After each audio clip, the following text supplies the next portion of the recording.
Video games are so fascinating. They release another pinnacle, cutting edge of the medium, but the technology is advancing so fast, a game that looked state-of-the-art 5-10 years ago now looks like this.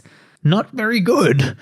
Ugh. Unlike films, artwork, books, or zines, games are able to be sort of rejigged. Since it's all just ones and zeros behind the scenes, the core skeleton of the game is still there. So they can go back into the skeleton, swap out some assets, redo the music, add new lighting, etc. on top of the game's original DNA as the base. And that is what we call a remaster. A remake, on the other hand, is when they take all that hard work and just chuck it out the window to rebuild the entire thing from scratch, using the original as just a framework. This allows developers to recraft the vision in the modern day with modern tools, not having to rely on tech from years gone by. Oh, it crashed again! But it does mean in the process, the small, deliberate brushstrokes that made up the charm of the original can be lost. And that's the trouble with a remake. But remakes, remasters, what makes a good one? What makes a bad one? Why won't Nintendo redo freshly picked Tingle's Rosy Rupee Land? We're all asking for it! But first, let me ask you a question. What is the purpose of a remake or a remaster? No, I'm serious. The simplest answer is to bring this game to a new console and generation of players, but beyond that, is its goal to replace the original or simply be an extension of it? Is it supposed to be consumed in addition to its originator or be designed so you never have to touch the original? Am I using thesaurus.com to sound smarter than usual, or am I just really, astute?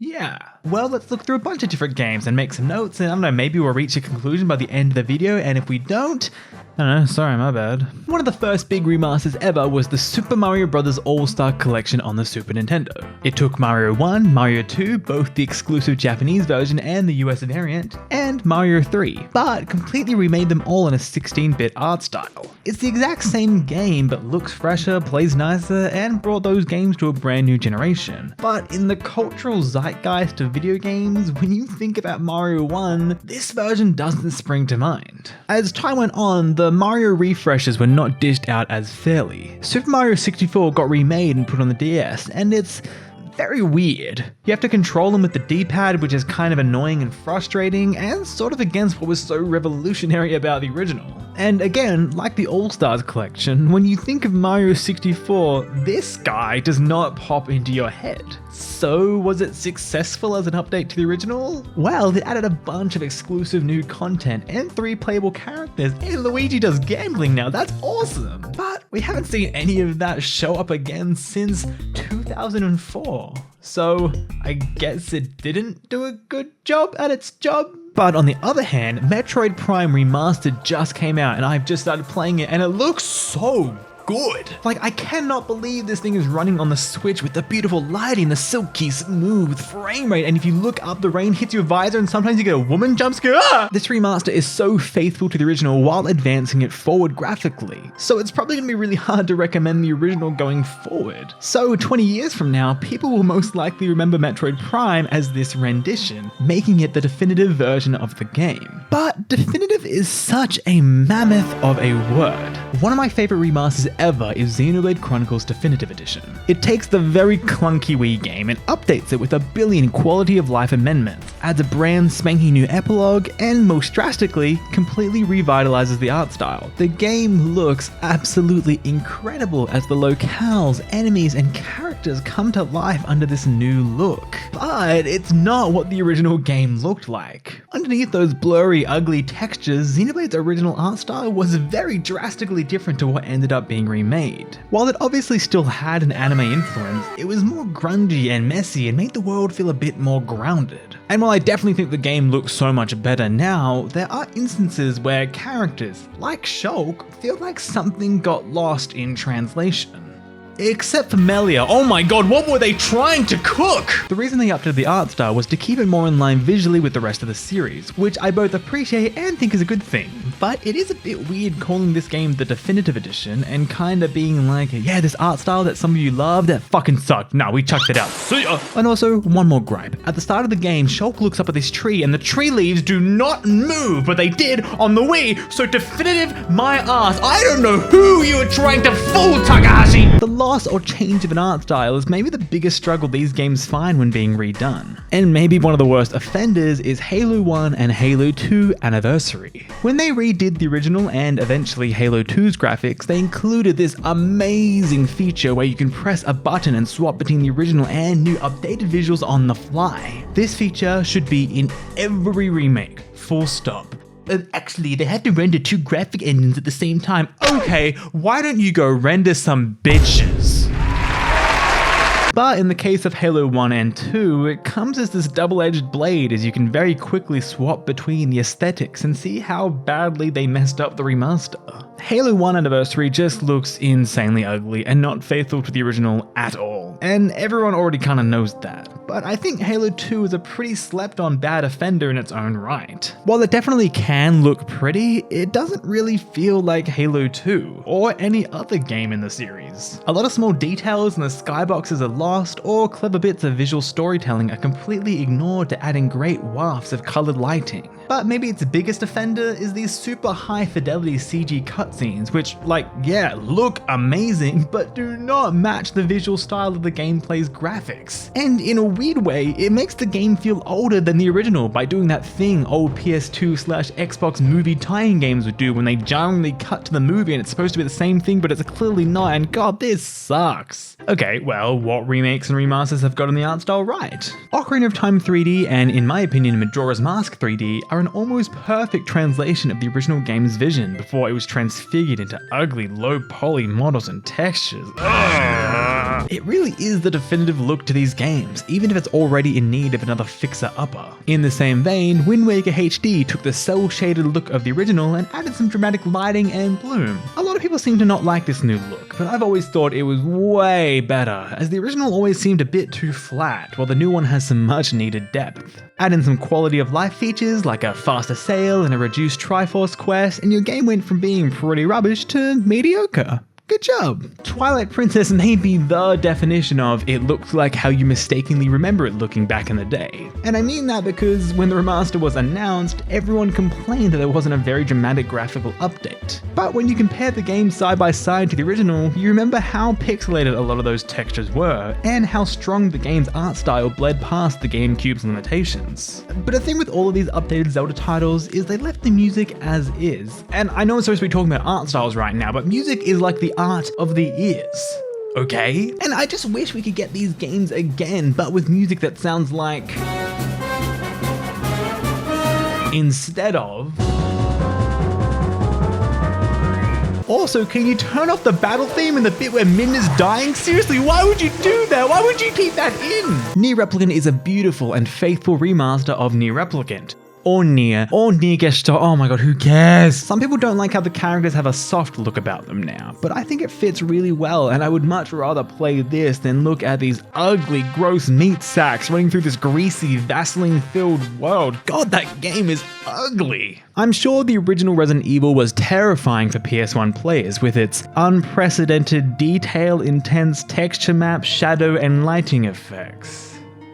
You're selling me a video game or rendering software? But the remake for the GameCube is such a leap in quality, it's kind of insane. To this day, this mansion is so beautifully horrifying, so much so that I've talked about it like a million times, even though I've never played more than like 2 hours of the games because I just get lost. What the fuck am I supposed to do next? Ah! There's a weird conundrum when old 2D sprite games are remade. Do you make the entire thing in 3D, losing the vague imagination a player's suspension of disbelief created? Or do you just update the game into HD, slap it on Steam, and call it a day? Well, nowadays, a lot of these games are doing a look called HD 2D, where they render the sprites of characters in a 3D environment and maybe adding in some fancy lighting to give the world depth. This is such a great solution that keeps the look of the original whilst also allowing for a bit more visual fidelity. Then there are games that get remade, and you just have to scratch your head like a banana-hungry monkey. And I'm not talking about Donkey Kong Country Returns being put on the 3DS. That was a good one. Didn't have to shake the damn remote to do half your fucking moves. The Last of Us came out at the end of the PS3's life cycle, and so upping the visuals to match the quality allowed on PS4 was a great and welcomed addition. And then they did it again on PS5, but this time they remade the game from the ground up and charged a higher price.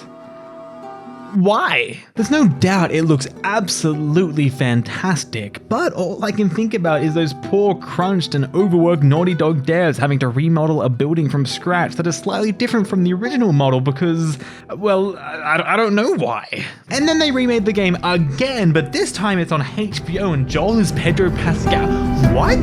Spider-Man PS4 is one of my favorite games ever, and one of the best parts about it was that Peter had already been web-slinging shit-kicking for a good couple of years. But when they brought it over to the PS5, they completely changed his face. Just said, bop, he looks like this now. Apparently it was because the face of Yuri Lowenthal, the voice actor for Spidey, better aligned with this new model better, and that's fine. I understand from the development side why it needed to be changed. But the new one looks so young. He looks younger than the young sidekick. Changing the face but keeping the voice and still using the old facial animations feels so wrong and weird and yikes. It's like this weird uncanny Twin Peaks Valley sort of thing that you just don't get when you simply replace an actor or a voice. And speaking of replacing voice actors, sometimes remakes have to recast their actors. Final Fantasy VII Crisis Core recently got a remaster. Final Fantasy VII Crisis Core Reunion.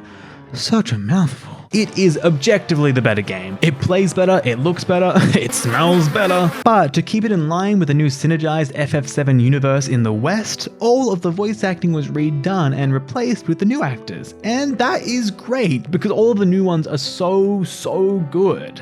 Except for maybe the main protagonist. It's not that he's awful, like I think he gets hated on way too much. He's got a high-pitched, enthusiastic, nasally voice that fits quite well with the idea of the young, naive, and energetic Zack Fair. His biggest problem is that he's up against the original voice, which is so beloved and so good. Rick Gomez rocked up to the recording studio. They told him it was a silly little PSP spin-off game, and he said, "Nah, I am hitting the slay button."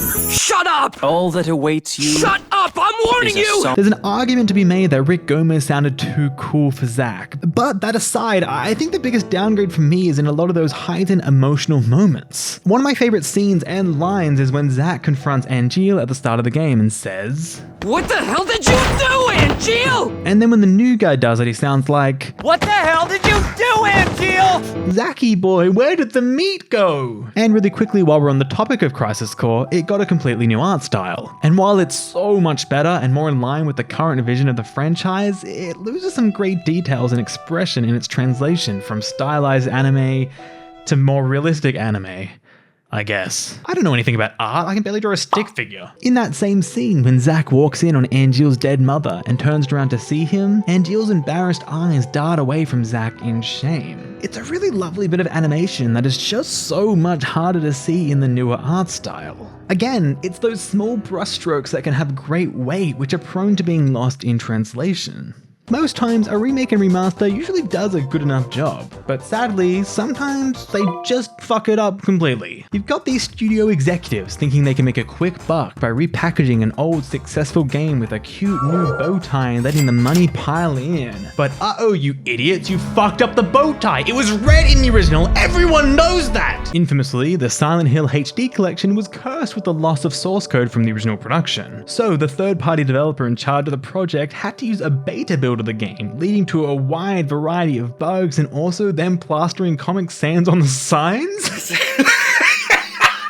Tales of Symphonia was recently remastered, even though they too lost the source code and now can't run the game at 60 frames per second while it did on the Dreamcast. The GTA Definitive Edition trilogy duct-taped 3 classic PS2 games together and then gave them a weird and unflattering coat of paint that looked really terrible. And again, there's that word, definitive. So I guess this is the best way to experience those games?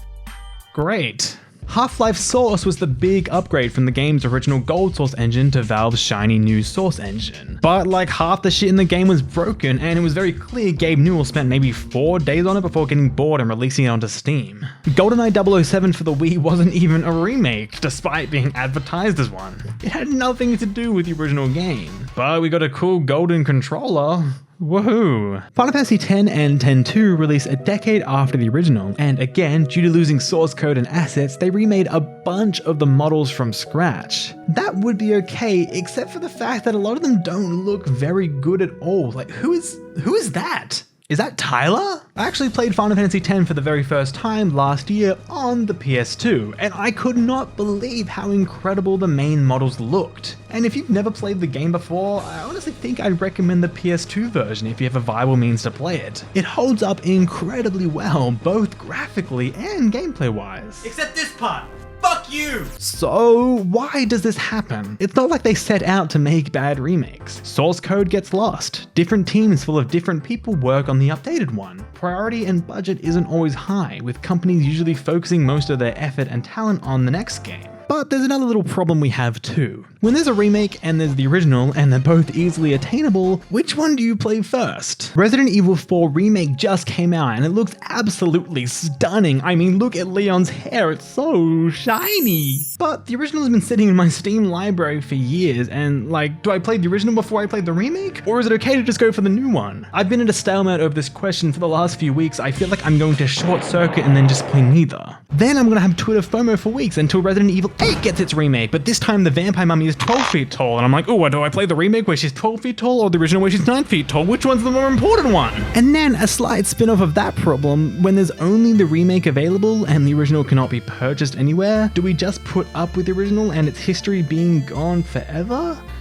No, of course not. Emulate it. Emulation is the only thing in this industry that's keeping preservation alive.